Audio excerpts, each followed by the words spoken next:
The Obama administration made major waves on Tuesday when it proposed the first-ever federal regulations that would require the nation's oil and gas industry to cut emissions of methane. Congressional Republicans contend it's further proof of the administration's collusion with environmental lobbyists to advance its climate change agenda despite the lack of science to support it and regardless of the significant economic impact it is expected to have. The proposal aims to cut methane by 40 to 45% by 2025 and would require drillers to stop leaks and capture lost gas in wells intended to extract only oil, as part of a larger push by the Obama administration to cut emissions. Earlier this month, Obama unveiled the Clean Power Plan to cut carbon dioxide emissions by 32% by 2030 and increase the proportion of the nation's electricity generated by renewable sources to 28%. According to The Hill, that regulation is one of the most expensive EPA regulations ever, as states will have no choice but to implement a carbon tax, cap and trade, or dramatic energy efficiency mandates in order to achieve this target. The administration says the plan is necessary to reduce carbon emissions that cause climate change, despite evidence that CO2 emissions have dropped 10% since 2005, largely as a result of the country's increased use of natural gas. The New York Times reports that the latest proposal is designed to ensure that oil and gas companies reduce waste, sell more gas, and protect the climate and health of the public.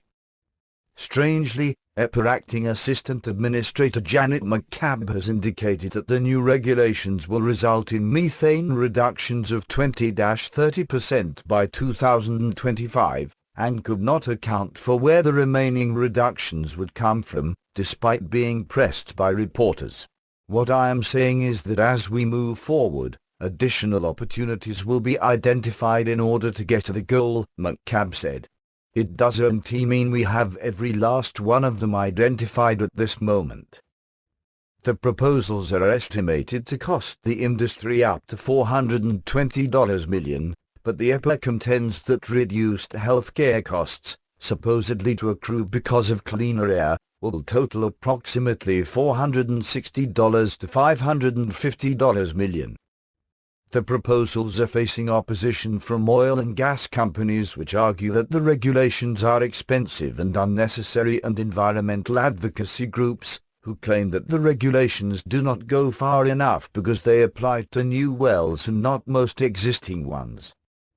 Thomas Pyle, president of the American Energy Alliance, which advocates for the fossil fuel industry, states that companies are already reducing methane emissions because it is in their best interest to sell the gas and not waste it. It would be like issuing regulations forcing ice cream makers to spill less ice cream, Pyle noted. But the Natural Resources Defense Council claims the regulations overlook some of the current infrastructure. The largest source of this pollution, however, is the oil and gas infrastructure that already exists across the country, Mlegi Ertzma, a senior lawyer at the Natural Resources Defense Council, said in a written statement. That must be addressed next. Congressional leaders, meanwhile, are fighting to oppose what they view as collusion between environmental lobbyists and the EPA. According to Senator James Inhofe, chairman of the Senate Environment and Public Works Committee, the Clean Power Plan was years in the making behind closed doors, and allowed special interests to set an agency's agenda while excluding states and other interested parties from the process. The Clean Power Plan is also facing resistance from the states, as 15 U.S. states, ranging from West Virginia and Florida to Ohio and Michigan, have filed suit against the EPA's fast-track scheduling for the plan, which gives all U.S. states just 30 months to come up with initial proposals on how they intend to carry out the objective. If the states fail to do so in the allotted amount of time, the EPA could impose a plan for them.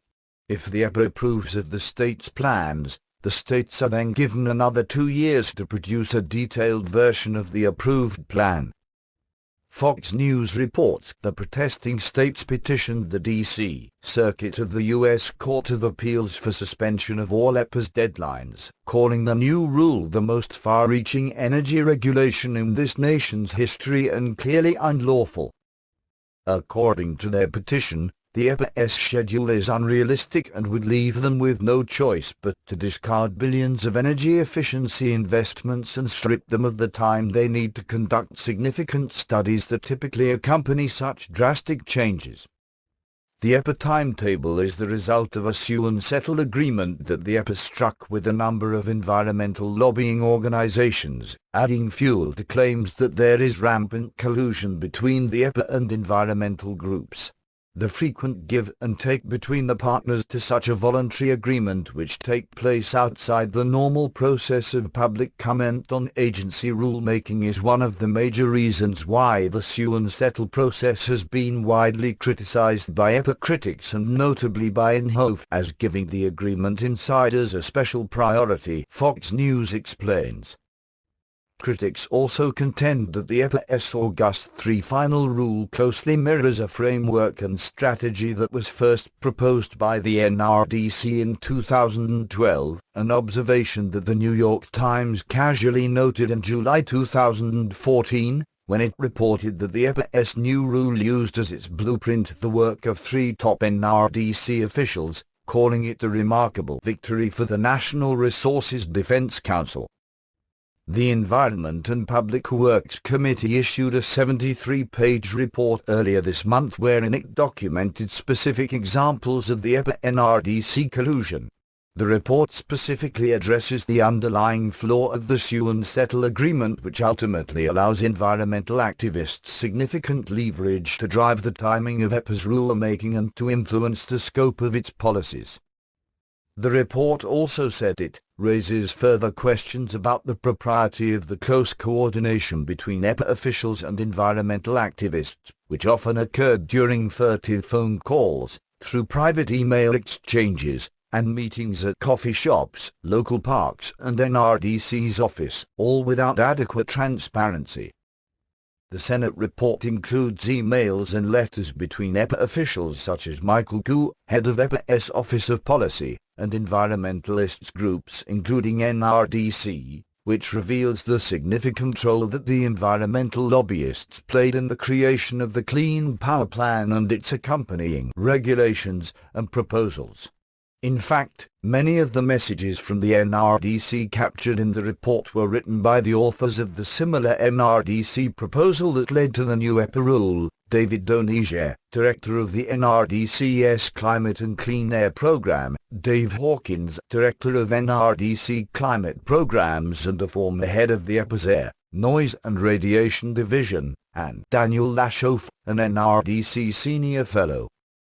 The report also calls attention to lapses in the evidence trails, which indicate the use of personal email accounts and off-record meetings, such as a June 27, 2011 meeting between Gina McCarthy, then head of EPA's Air and Radiation Section, and NRDC's Donija at a Starbucks near EPA headquarters, even as other meetings with the NRDC took place at agency offices.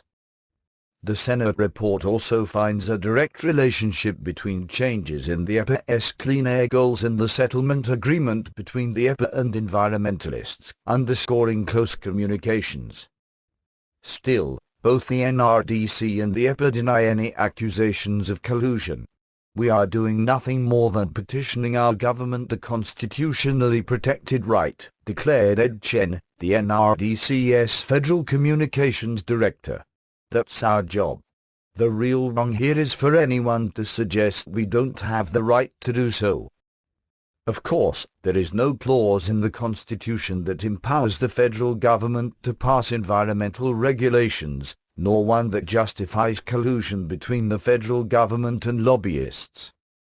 An EPA spokeswoman told Fox News, "There is simply zero merit to the idea that one group had any undue influence on the proposal's development.